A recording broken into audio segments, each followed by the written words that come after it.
And I think in South Africa, we have a little bit more acceptance of this danger. You know, our land, it really teaches us how to be present in the moment. In Johannesburg, you cannot drive around like, you know, I'm at a robot, no, it's fine. And you have to be in it. You know, you got to be checking out for the mad cowboy taxi drivers that are going to go, you got to look around the robot and say, hey, is that dude on his way to work? Or is he just asking for $2? Or does he have some malice? You got to feel into your body and you got to see who's around. What's going on? What are these? Who is this person? And if you're going to have some, you know, bad people have that face, and you're just going to be afraid of anybody who has that appearance in your head, or whatever the stereotype in South Africa is, and you're going to be in reaction to that all day, you're going to feel very afraid.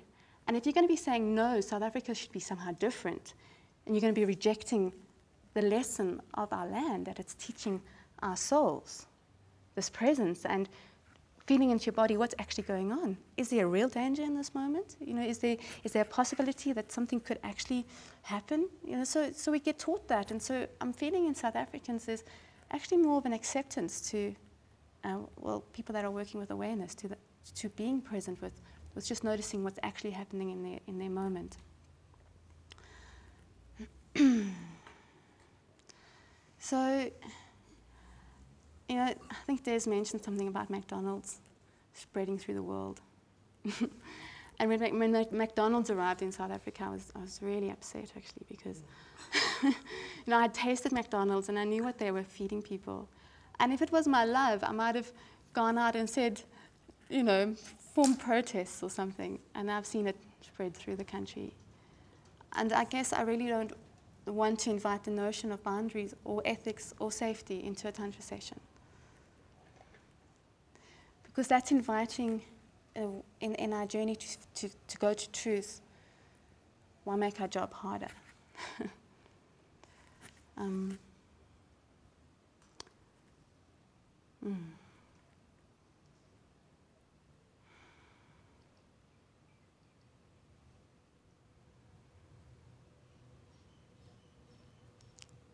And what is the biggest fear that we have? Death, yeah. And someone once said to me, and I think I've said it to myself many times, that he was afraid to love a woman because what happens if she dies? And I said to him, well, mate, you got it wrong. It's not what happens if she dies. She is going to die. And so are you, you know. And everybody you love is going to die. You know, it's the bottom line on this planet.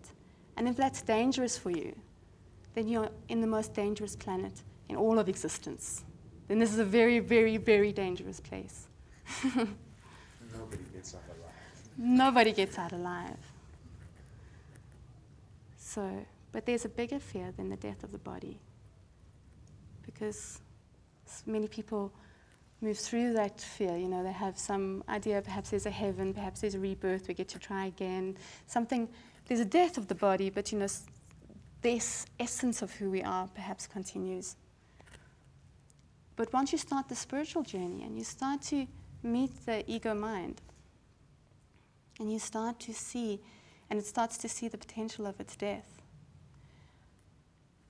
and you start to feel, at some point in my journey, I started to feel like all I was the ego mind. There wasn't anything else to me. That's who I was. And it was going to die. And then I wouldn't exist anymore. Which is true as well, from certain viewpoints. So once people come to the Tantra session, they're starting to confront that death. And of course, that's very, very scary, but there's absolutely no safety to offer in that, because that is our job.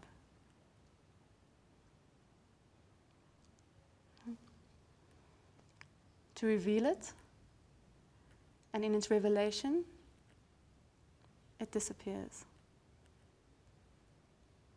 And that is a massive death, and that can feel like your very existence is gone. And that's the real fear that we face with people when they come for a Tantra session. They start to sense that.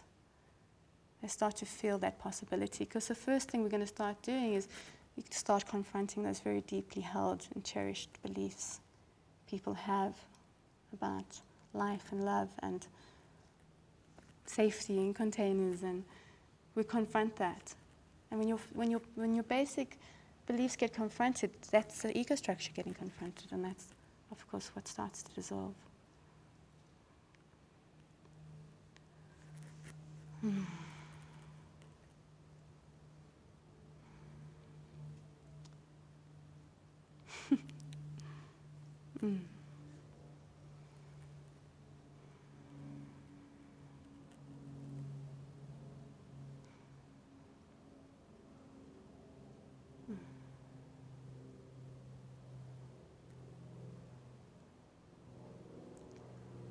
And the way the Dakini begins, as we've mentioned, is with the throwing of rocks. And the first rock we throw is just to find out, did you just stumble upon us by accident? And we're in our little hut in the forest and we're really hiding out, so only the most true seekers can find us, the warriors and the lovers. I mean, if the warrior and the lover does not come to our door, we cannot work with him, because we need the warrior, so you can actually, there's some kind of resolve in you to crack through the ego mind.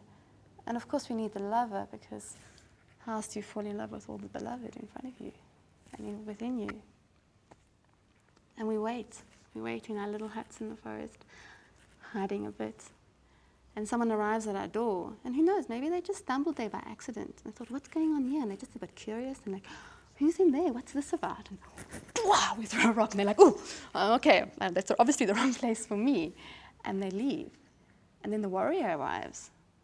We throw the rock, and he's like, wow, she's got good aim. I want to go meet this woman, you know. And okay, so now we've attracted somebody into our midst who wants to meet the teaching, who wants to go deep, who's not afraid of rocks. And of course, ultimately, the rocks can only hit a structure. They can't hit truth. You know, the rock isn't going to, truth can't be hit. The ocean can't be hit by a rock. So if you get whacked, that's great. We're doing our job right, because now we're showing you there's some structure you've built that's got nothing to do with anything real. We've whacked it. So that's the rock throwing of the Dakinis. And of course, when you get hit by the rock, full in the face, as I have been many times in my journey, because to throw good rocks, you've got to get hit by a few, or a lot. Sometimes you really think it's the Dakini's fault. You threw the rock. It must be your fault that I got hit. You know, and that's what we might call projection.